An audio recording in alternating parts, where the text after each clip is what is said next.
Hello, welcome back to Strategy 2 of the Maths Made Easy Explainer videos. I trust you got a lot of value from Strategy 1, and I assure you that Strategy 2 rather, will take this a notch higher. But before we move on, let's look at what I promised to share with you in Strategy 1, which is under the note-taking aspects, which are the mind map and annotation. So this is what a mind map looks like. With a mind map, your child is able to visually and structurally arrange or structurize what they are learning. This is another sample of what mind map looks like. Your 6-year old can start creating mind maps. It's as simple as what is a noun? They draw a circle, a noun in the middle. They draw arrows. It's a name. It's the name of a person, animal, place, or thing. So when they get to the exam hall and they're trying to recall, all they need to do is to flash their mind back to their mind map. Voila. Now, annotation as well is when you create marks on a test material or a notebook with highlighter pens, pencils, crayons, whatever. It just helps you once you look at that material, your mind flashes to the most important concepts. Okay? Now we've looked at the mind map and the annotations. Let's move to module strategy 2 rather, which is build pre-mathematical skills. Now, if you Google mathematical skills, I don't think you would see anything. I came up with that analogy. Now, a lot of times people have this assertion that they are a sect of people who are gifted mathematically and there are a group of people who are not gifted mathematically. Now, even if according to the theory of multiple intelligence by Howard Gardner, there are people who are analytically and logically inclined, we can still build skills into those children who might not be analytically and logically inclined. As parents, it's important that we realize that helping our children fall in love with maths doesn't happen solely in the classroom. This is where we are failing our children. Teaching children to love maths, helping our children learn maths doesn't happen in the classroom alone. It starts even before children get into the classroom. Developing pre mathematical skills for children is a no brainer. It is so important, it is integral, it is fundamental, it is necessary. And these skills are skills that you can nurture and strengthen so easily. You're going to be amazed how easy it is. Just as simple as replacing excessive screen, with some of the easy activities I'm going to share with you. It's as simple as that. Have you ever stopped to wonder why some people seem to excel in maths while others struggle? One key factor for this is the ability to have these pre-mathematical skills. They are skills that allow us understand and cope with math concepts. A lot of times, all we do is focus on math, learn math, learn math, learn math, learn math, but we never dedicate time to growing our children's mental muscles. It is these mental muscles that help children learn maths. Write it in the comment section. It is the mental muscles we build. Those people who are naturally analytical and logical have what we call stronger, higher thinking skills stronger pre mathematical skills, and stronger mental muscles. Guys, that is the difference. Now, your child might be musically inclined, but we can also develop these skills in them, even though they are musically inclined. Now, what are these pre-mathematical skills? They're simply building blocks of mathematical understanding, and they are essential for your child's ability to navigate maths. These skills involve the ability to think logically, analyze, evaluate information, and understand complex concepts and relationships. Think of these skills as the foundation of a building. What would happen if the foundation of a building is not strong and you're putting up a skyscraper on that foundation? It will fall. That is what is happening with a lot of children. We are teaching them maths, but there is no pre existing logical, analytical, complex skill navigation that they have. Nothing. Their thinking is just straight. Straight.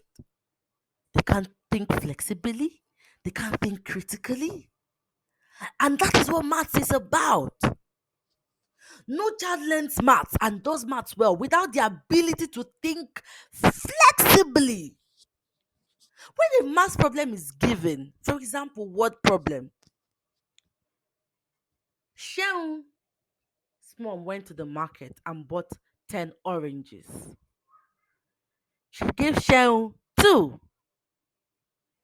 gave Diola 5. How many oranges are remaining? It might be simple to you as an adult, but it takes a lot of thinking. The children will have to picture.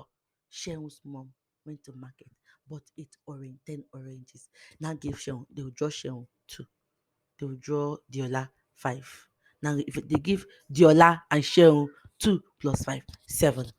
Okay, and the total oranges were 10. How many would remain? Okay, if I remove the 7 oranges that were given to Diola and Shehu, how many will remain? As an adult, this doesn't mean anything to you. But as a child, oh Lord, you would know the amount of critical thinking and analytical and evaluation skills that was needed for them to figure this out. Are you understanding with me? Write a comment in the comment section if you're understanding with me. Are you getting it? The pre-mathematical skills is the foundation. Without it, a child will struggle. The only reason why some children would scale through maths without their pre-mathematical skills is because they have been developed some way or somehow. So let's look at the pre-mathematical skills that every child needs.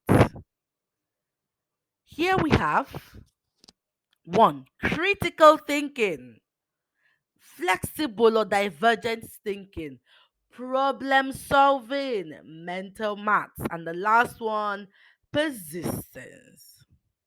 Now, let's look at critical thinking. Now, critical thinking is a key factor in separating those children who do maths because it's part of the subject, and those children who truly get, oh, should get, those kids who get what they are actually doing. Critical thinking is the factor that separates them. When children learn math, it requires the ability for them to think. Remember the analogy of Sharon's poem I gave you with the word problem? Oh Lord, math requires them to think and reason deeply. And this is only gotten when we develop their critical thinking skills. Math requires students to analyze, evaluate, make informed decisions. Developing critical thinking skills can help your child understand mathematical concepts better, solve problems more effectively. It is the extremely most important pre-mathematical skill that any child can have. Critical thinking, build it. You're wondering how we're going to build it? I got you. Hold that thought. We're going to get to that in this model or in this strategy. Strategy two, problem solving. It's an essential skill that involves breaking down a problem into smaller, more manageable parts. So, for instance, a child gets an equation to add. Problem solving is the ability to take that large sum, break it down in parts that they can manage as individuals. Problem solving is an essential skill. It involves a child asking questions. It involves a child identifying what the real maths problem is. It involves the approach, the logic, the reasoning. It can make maths meaningful and engaging for your child. The next one, my most favorite, it said, this one important, important. If your child has to solve every maths problem by putting pen to paper, one, two, nah, nah. If a child is at least in grade one, start promoting mental mathematics. It refers to the ability to perform mathematical calculations in somebody's head without the use of pen, paper, calculator, mathematical table, nothing. This right here is key. Between the ages of 4 to 7, we teach children maths through manipulatives, concrete skills. We teach them 1 plus 1, they draw 1 plus 1, they count it 1, 1, 2. If they are to divide, we'll give them manipulatives and they divide between the ages of 4 to 7. But from 8,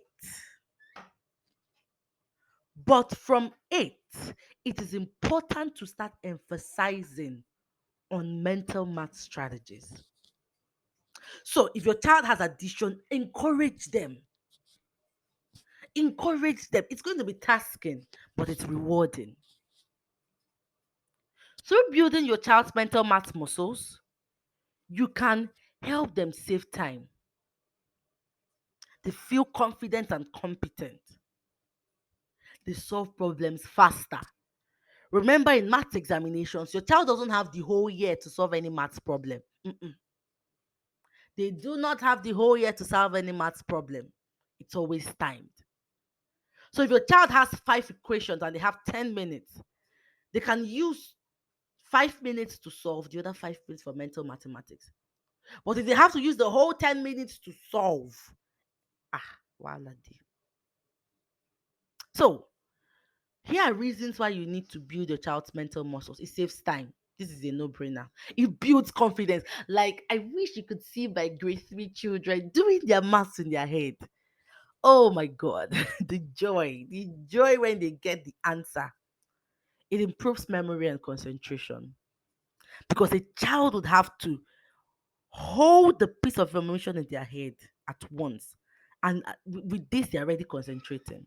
Yeah, they're concentrating. You save time. You save time. That's another reason why we need to build mental maths. Through this, you save time. The next one is flexible thinking. It's still very much around critical thinking, the ability to think creatively. Creatively. Creatively. That's another skill. Last one, persistence. This one, important. Persistence, very key, very important. Oh my God. Okay, so this slide is faulty, guys. Please ignore it. So, persistence. Persistence is your child's ability to stay focused, to stick with the problem and find a solution rather than giving up or becoming frustrated. Maths can be challenging. Let's all agree. Can we all pledge? Maths can be challenging. That's true. But If a child learns persistence, they can stay through. If a child learns persistence, they can stay through. So we've looked at five skills: one, critical thinking; two, mental maths; three, problem solving; four, persistence; five, flexible thinking, which is your child's ability to think creatively. So I know you're thinking. So, Precious, how do we develop these pre-mathematical skills that you have shown us that is very key? One, start early. Start early. Starting early can be beneficial to children. It helps them build the necessary skills as they grow and learn. When children are exposed to numeracy concepts at a young age, it could just be, when I say numeracy, it's not asking them to count one, two, three. It could be doing it subtly.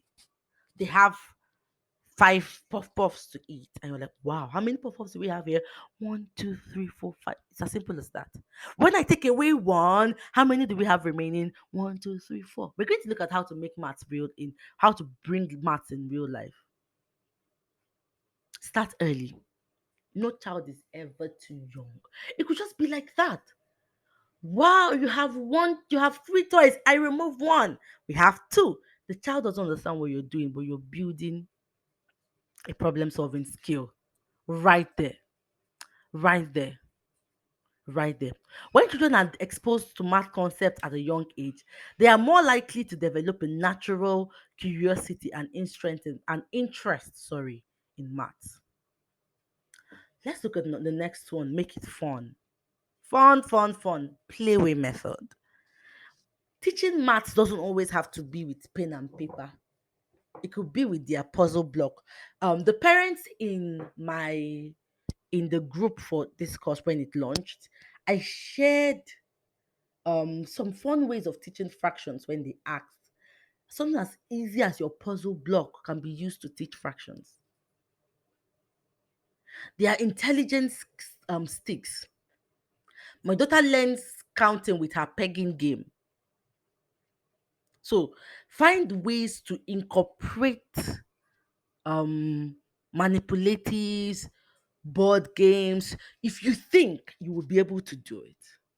If you think critically, you can use just about any toy your child has to teach maths. If they are learning colors, every toy is colorful. That's how we teach children colors in Learnville. If they're learning shapes, they are shape sorters. It must be fun. Guys, it must be fun.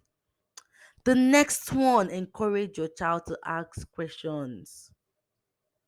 Encouraging your child to ask questions is a way to encourage critical thinking. You have to be okay with your child asking questions about any and everything. Now, I know that this can give headache sometimes when you have children who are very inquisitive, but remember that your ability to provide answers will encourage them to seek answers to everything, including maths.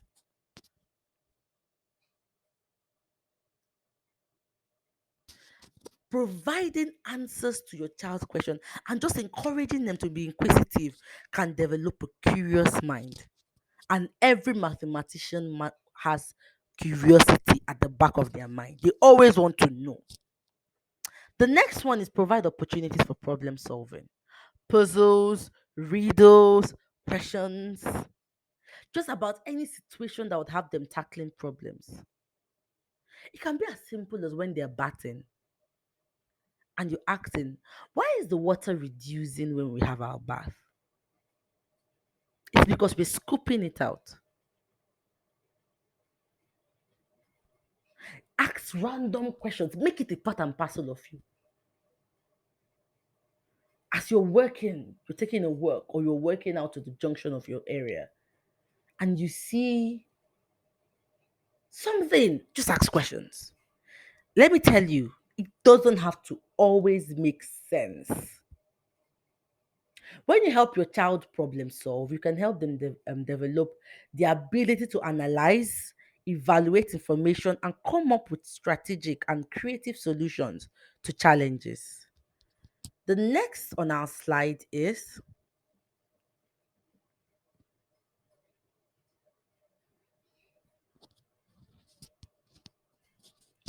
encourage play, open ended play exploration. Allow your children express themselves through art. This is it.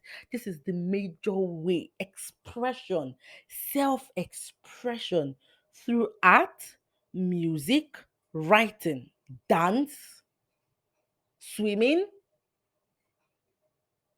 Encourage your children to play. Sometimes take them outside. No rules. Just ensure that the area they are playing, there's no place that children learn pre-mathematical skills like in the playground. Allow children to play. Last but not the least, provide opportunities for collaboration and teamwork. Allow children to work together. If you are a teacher, create situations in your classroom. If you're a teacher, create situations in your classroom where children are always collaborating. It could be to collaborate in a math problem. Here they share ideas, they share perspectives, they collaborate, they think critically as part of a team. What this does is that it encourages critical thinking and questioning. My ending thoughts, I would love to compare building pre-mathematical skills to a boxer building muscles. You could see this image here. You could see the muscles all built up. Building pre-mathematical skills in children is similar to building muscles for boxing in that it provides regular opportunities for practice and reinforcement in order to develop the necessary skills and abilities. I hope you found this model or this strategy important. If you do this, especially for young parents, if you do this, guys, whoo, your kids will be on their way to scaling mathematics. Thank you for listening. See you in strategy 3.